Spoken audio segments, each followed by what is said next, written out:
Hello everybody and welcome to today's lesson on the unit circle. Today our objective is we will find the 6 trigonometric functions in relation to the unit circle, and we will label the special angles and distances of the unit circle. So what are the values of the trig functions of a specific point on a circle?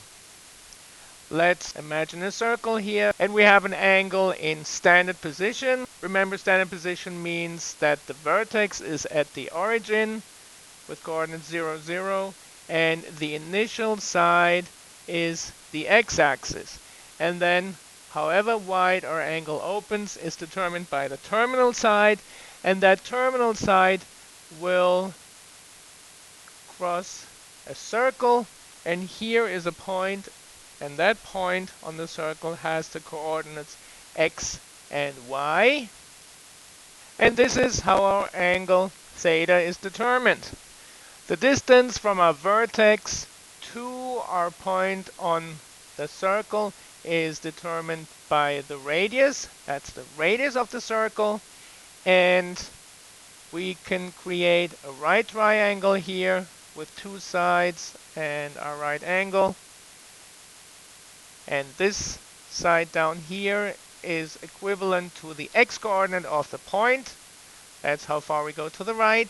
And then the other side is equivalent to the y-coordinate of the point. That's how far we go up. Now let's look at that triangle a little more closely. Our angle theta is right here. And we have a right triangle. The hypotenuse has the length of r. The adjacent side is x, and the opposite side is y. Let's write that down one more time to just be safe. X is the adjacent side, y is the opposite side, and r is the hypotenuse. So keeping that in mind, we can now find all our 6 trigonometric functions. Remember SOHCAHTOA. So the sine is the opposite over the hypotenuse. That is y over r. The cosine is the adjacent over the hypotenuse. That's x over r. The tangent is the opposite over the adjacent. That is y over x. And the other 6 are just the reciprocals of the previous ones. The cosecant is the reciprocal of the sine, so that has to be r over y.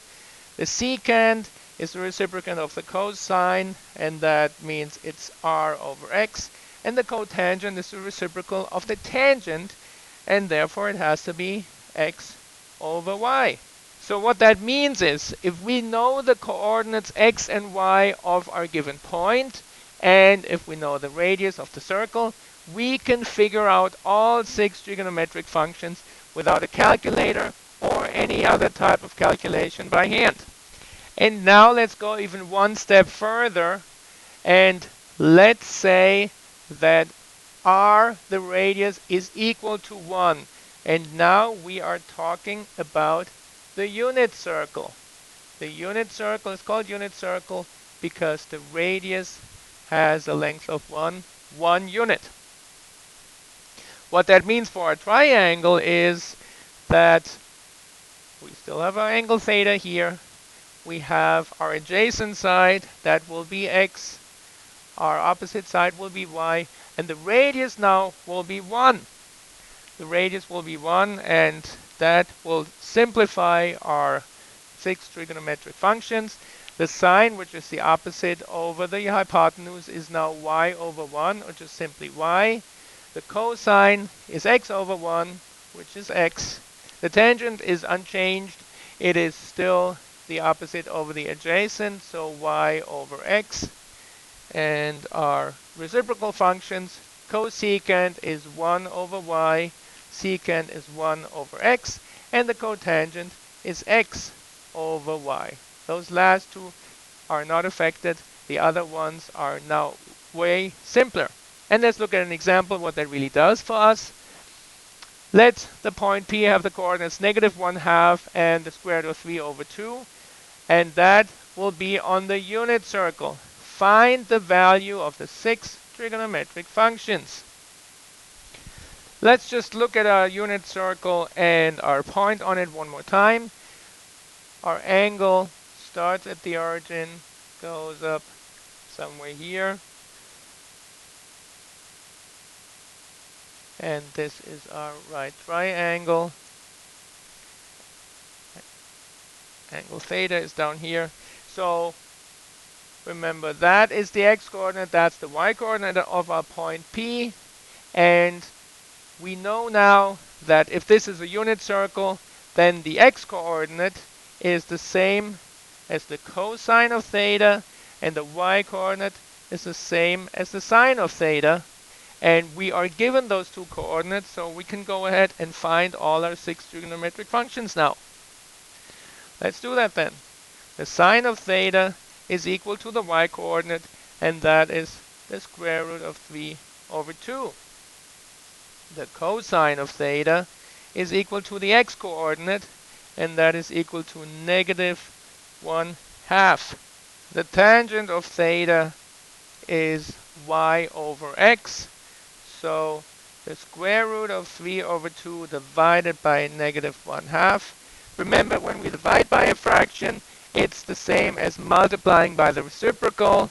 So the square root of 3 over 2 times negative 2. The 2's cancel out, the negative stays, and we have negative square root of 3. And now let's find the reciprocals. The cosecant of theta is equal to 2 over the square root of 3. Now we need to rationalize the denominator, multiplying by the square root of 3 over the square root of 3. We get 2 square roots of 3 over 3. The secant of theta is the reciprocal of the cosine, and that makes it just negative 2. And the cotangent of theta is the reciprocal of the tangent, negative 1 over the square root of 3.